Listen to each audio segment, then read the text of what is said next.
வணக்கம், வாழ்க வளமுடன்.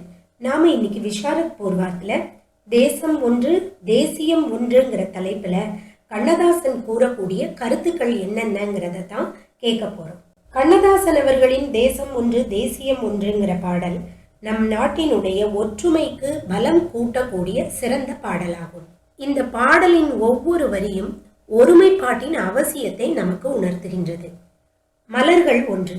மல்லிகை, முல்லை, அந்தி மந்தாரை, அல்லி, வெண்சங்கு, அனிச்சம், பன்னீர், செண்பகம், ரோஜா, செவ்வந்தி, தாமரை, இப்படி உங்களுக்கு தெரிஞ்ச எந்த பூனாலும் எழுதிக்கிடலாம். கண்ணதாசன் அவர்கள் என்ன சொல்றாங்கன்னா, மலர்கள் நிறத்தாலும் மனத்தாலும் மாறினாலும் மலர்கள் ஒன்றுதான்னு சொல்றாங்க. பறவைகள் ஒன்று.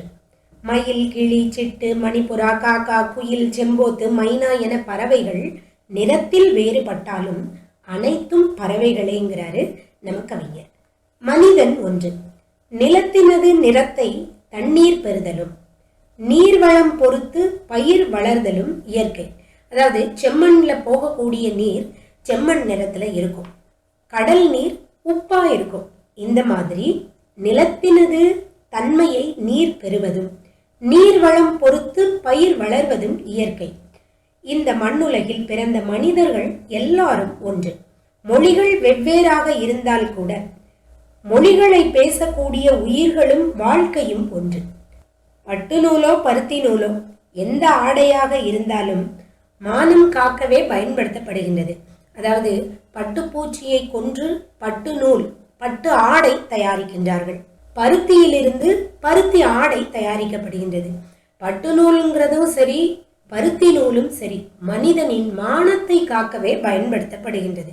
பட்டு ஆடையின் விலை அதிகமாக இருந்தாலும் சரி, பருத்தி ஆடையின் விலை குறைவாக இருந்தாலும் சரி, இரண்டு ஆடைகளுமே மானத்தை காக்கவே பயன்படுத்தப்படுகின்றது.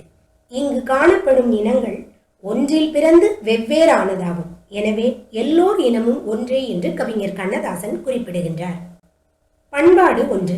தாளம், ராகம், பாவம் ஒன்றாகி வரக்கூடிய பாட்டில் மொழி வெவ்வேறாக இருந்தாலும் இசை ஒன்றுதான். இழை ஒன்று, நெய்தலால் வேறு. பாரத நாட்டில் 14 மொழிகள் உள்ளன. வேறுபாடு என்பது இல்லை. உணவு, உடை, இசை, கலை, வேதம், காதல், கற்பு, அச்சம், நாணம், அடக்கம், புன்னகை, விருந்தோம்பல், தாய்மையின் மேன்மை ஆகிய நற்பண்புகள் இந்நாட்டின் சிறப்பு. இமயம் முதல் குமரி வரை இந்திய பண்பாடு ஒன்றே ஆகும். தேசம் ஒன்று தேசியம் ஒன்று. 50 கோடி மக்களும் ஒற்றுமை கொள்ளுவதில் வியப்பொன்றும் இல்லை. ஒரு தாய் 14 பிள்ளைகள் பெற்றதால் வாய் 14 மனம் ஒன்று. அதாவது இந்த இடத்துல ஒரு தாய் அப்படிங்கிறது நம்முடைய தாய் திருநாடான இந்தியாவையும் 14 பிள்ளைகள்ங்கிறது 14 மொழிகளையும் கவிஞர் குறிப்பிடுகின்றார். அதனாலதான் அவர் ரொம்ப தெளிவா சொல்றாரு, ஒரு தாய் 14 பிள்ளைகள் பெற்றதால் வாய் 14 மனம் ஒன்று. அவர்களுக்குள் வேற்றுமை காண்பது நட்சத்திரங்களில் வேற்றுமை காண்பது போலாகும். எப்படி வானத்தில் இருக்கக்கூடிய நட்சத்திரங்களில் நம்மால் வேறுபாடை கண்டறிய முடியாதோ, அதே போல் இந்தியாவில் மக்களிடம் வேறுபாடை கண்டறிய முடியாது. அதனால்தான் நமது கவிஞர் என்ன சொல்லுகின்றார்? தேசம் ஒன்று தேசியம் ஒன்று. நான் பாடியது சிறிதளவே, பாரத ஒருமைப்பாடு கடலளவாகும் என்று கவிஞர் கூறுகின்றார். வழக்கமா சொல்றதுதான், ஒரு தடவைக்கு 2 தடவை கேளுங்க, ஒரு தடவை சொல்லி பாருங்க, நல்லபடியா தேர்வு எழுதுங்க. இதுவரை இந்த காணொளியை பொறுமையுடன் கேட்ட அத்தனை பேருக்கும் நன்றி. வாழ்க வளமுடன்.